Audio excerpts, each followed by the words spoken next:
Good evening. Vincent Makori. This is Africa 54. Tonight, there is no let-up in the tens of thousands of migrants seeking to reach Europe via the Mediterranean Sea from launching points in Libya. Hundreds of the migrants from across Africa are now waiting in a Libyan holding facility in deplorable conditions without aid and health care.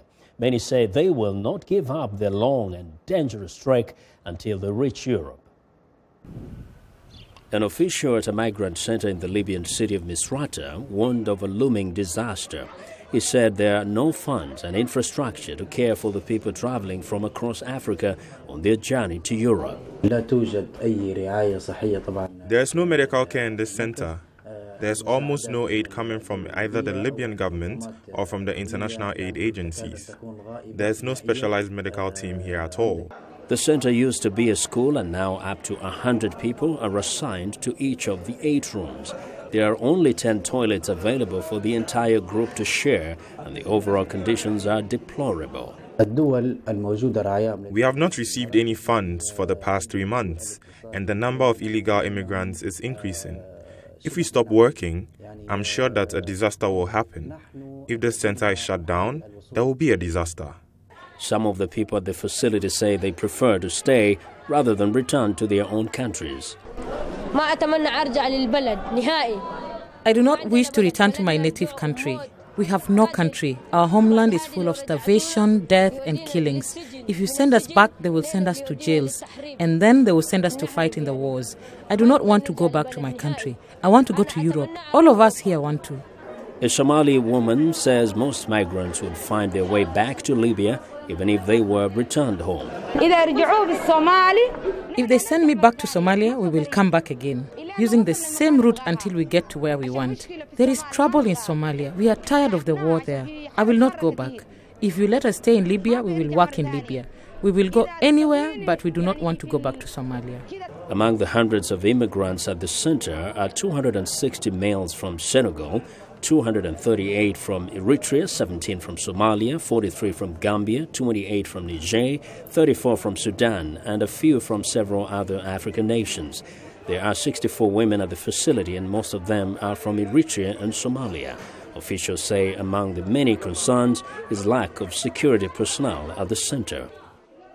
Well, for more perspective on the migrant situation, Millman joins us live via Skype from Zarzis, Tunisia. He is a press officer with the International Organization of Migration. Now, Mr. Millman, welcome to Africa 54. The people we listen to just in my package say they will go back to Libya even if they're sent back to their own countries. Do you see a solution to this problem?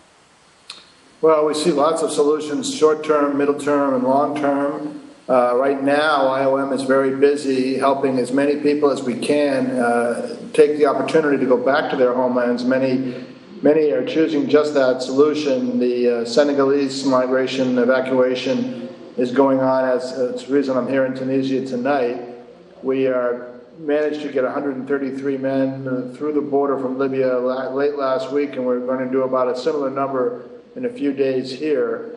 We know that there are hundreds of thousands, literally, of vulnerable migrants, but quite often people say exactly what we heard on your report, which is that conditions are so terrible at home they will try to leave again. And will they really come back to Libya? It's not clear.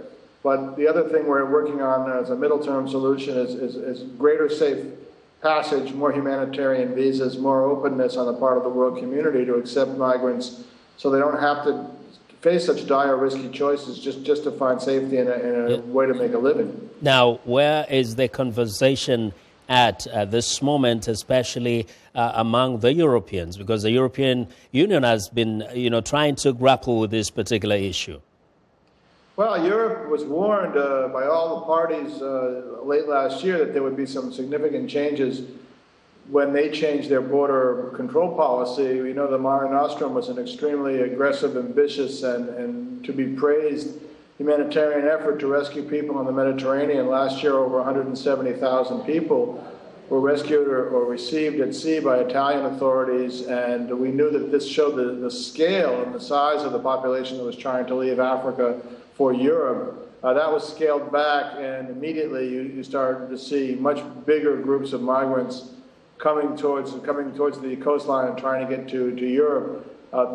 Fortunately, the deaths have not reached the numbers close to the numbers of the rescued at this point. We know of about 400 people killed in the Mediterranean this year, compared to 36 all of last year. But more important, the number of people that are crowding the boats to get out of Libya and get out of places along the Mediterranean coastline has come close to 8,000 for the first 2 months, and that's about twice last year's level. And this time of year is usually a very slow time, so we're concerned that Europe's going to have to deal with this head on, in the weeks to come, because clearly what we have now is too dangerous.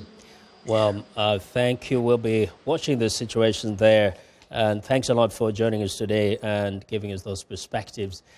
Joel Millman is the press officer for the International Organization of Migration. He joined us via Skype live from Tunisia.